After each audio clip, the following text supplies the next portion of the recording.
Good morning विद्यार्थी मित्रों। मैं पटेल नीलम कर्णावती विद्यालय में आप सभी का स्वागत करती हूँ।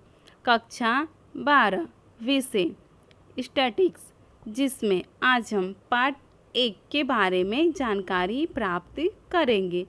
तो चलिए पार्ट 1 की शुरुआत करते हैं। पार्ट 1 सूचकांक, जिसे हम इंडेक्स नंबर भी कहते हैं। सबसे पहले इस पाठ में सूचकांक की परिभाषा।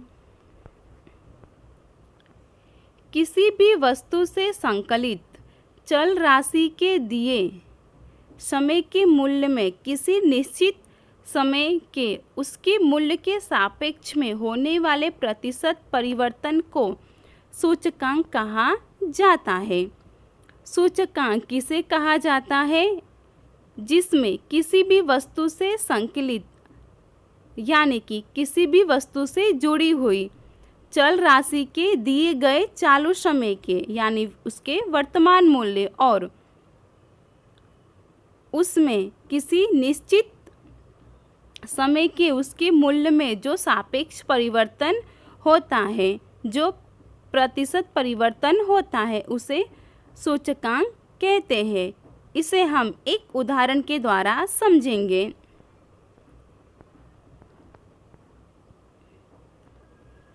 माना कि दो वस्तुओं गेहूं और चावल का वर्ष 2015 तथा 2016 में किसी एक महीने के प्रति किलो औसत मूल्य संबंधित सूचना निम्नानुसार है।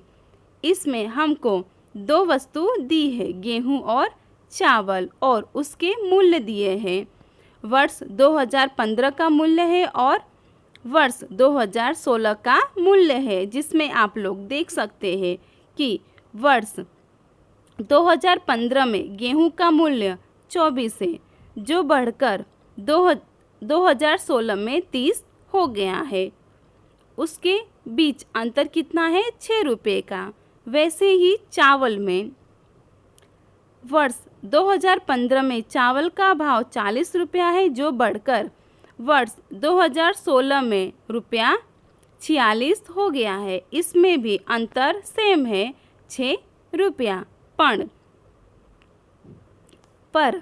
हमको देखने पर ये अंतर सेम लगता है, पर सूचकांक की व्याख्या से हम लोग देखेंगे तो इसमें सापेक्ष परिवर्तन देखने को मिलता है। गेहूं और चावल के मूल्य में उपरोक्त होने वाले परिवर्तनों को दोनों विधि से तुलना करके समझेंगे। सबसे पहले निरपेक्ष नाप की विधि। गेहूं का मूल्य जो 2015 में रुपया 24 था, वो बढ़कर 2016 में रुपया 30 हो गया, जैसे मैंने आपको बताया। अर्थात वर्ष 2015 के सापेक्ष वर्ष 2016 में मूल्य प्रति किलोग्राम रुपया 6 बढ़ा है, 6 रुपये की बढ़ोतरी हुई है। उसी प्रकार चावल का मूल्य भी रुपया 6 बढ़ा है, दोनों में सेम अंतर है। इस निरपेक्ष अंतर से यह निश्चित होता है कि दोनों वस्तुओं के मूल्य में समान वृद्धि हुई है, समान रूप से दोनों के मूल्य में वृद्धि हुई है, परंतु वास्तव में यह सच नहीं होता है, क्योंकि वर्ष 2015 में दोनों वस्तुओं का प्रति इकाई मूल्य एक समान नहीं है, वह अलग अलग है। अर्थात वर्ष 2016 के मूल्य का तुलनात्मक अध्ययन करने हेतु आधार भिन्न भिन्न है, अलग अलग है। इसी प्रकार चल में होने वाले परिवर्तनों की तुलना हेतु यह विधि योग्य नहीं मानी जा सकती। ऐसी परिस्थिति में सापेक्ष नाप की विधि उपयोग में ली जाती है। सापेक्ष नाप की विधि। इस विधि में वर्ष 2016 में वस्तु के मूल्य में होने वाले सापेक्ष परिवर्तनों को जानने हेतु वस्तु का 2016 के मूल्य को उसके वर्ष 2015 के मूल्य के साथ अनुपात प्राप्त किया जाता है। इस प्रकार गेहूं के मूल्य का अनुपात बराबर 30/100 24 बराबर 1.25। 30 क्या है? 2016 का मूल्य है और 24 2015 का मूल्य है। उसी प्रकार चावल के मूल्य का अनुपात बराबर 46/40 बराबर 1.15।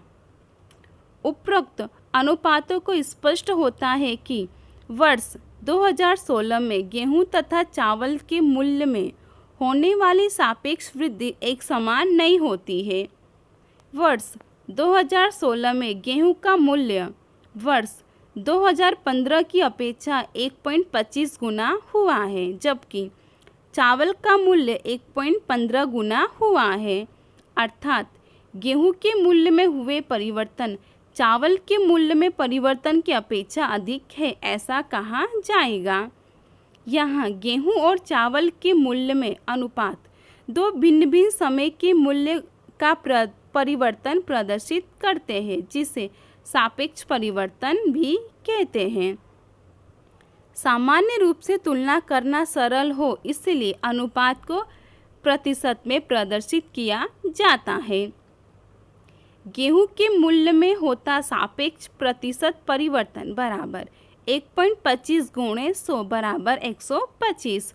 उसी प्रकार चावल के मूल्य में होता सापेक्ष प्रतिशत परिवर्तन बराबर 1.15 गुणे 100 बराबर 115।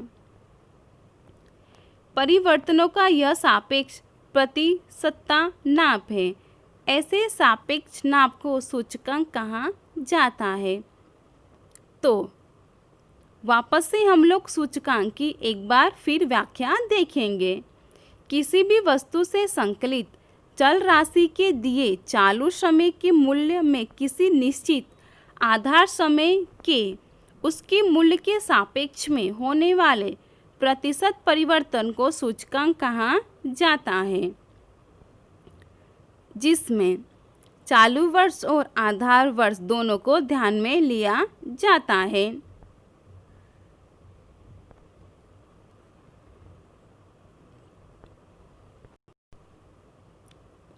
जिसे हम इस कोष्टक के द्वारा समझ सकते हैं। वस्तु, हमें दो वस्तु दी गई है, गेहूं और चावल। आधार वर्ष यानी 2015 का मूल्य है, जिससे संकेत में P0 कहेंगे। गेहूं में 24 है और चावल में 40 रुपया है। चालू वर्ष यानी कि 2016 का मूल्य, जिसे संकेत में P1 कहते हैं। गेहूं का मूल्य 30 रुपया है और चावल का मूल्य 46 रुपया है। सापेक्ष परिवर्तन का सूत्र क्या है? P1/P0। P1 बराबर 2016 का मूल्य और P0 बराबर 2015 का मूल्य। उसी प्रकार मूल्य सापेक्ष प्रतिशत, जिसे सापेक्ष परिवर्तन को 100 से गुणाकार कर देंगे, उसको गुणा कर देंगे।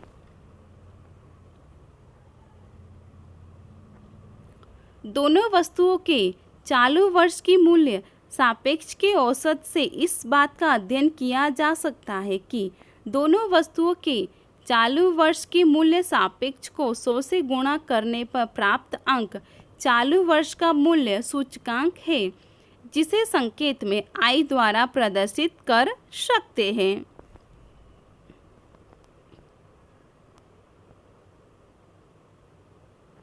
अब हम देखेंगे कि सामान्य सूचकांक किसे कहते हैं। किसी भी एक या उससे अधिक वस्तुओं के दिए चालू समय के चल के मूल्यों में किसी निश्चित समय के उन वस्तुओं के चल मूल्यों को सापेक्ष में होने वाले प्रतिशत परिवर्तन के औसत को समूह का सामान्य सूचकांक कहा जाता है। इसका सूत्र समूह का सामान्य सूचकांक I बराबर सिग्मा P1/P0 भाग्या N गुणे 100, जहाँ I बराबर क्या होता है? चालू समय की तुलना के समय के सापेक्ष में प्राप्त सूचकांक, और P1 बराबर चालू समय हेतु I का मूल्य, जिसमें I बराबर 1, 2, 3 जो भी N की कीमत दी गई हो। P0 बराबर तुलना के समय हेतु चल I का मूल्य और n बराबर चल के मूल्य की संख्या।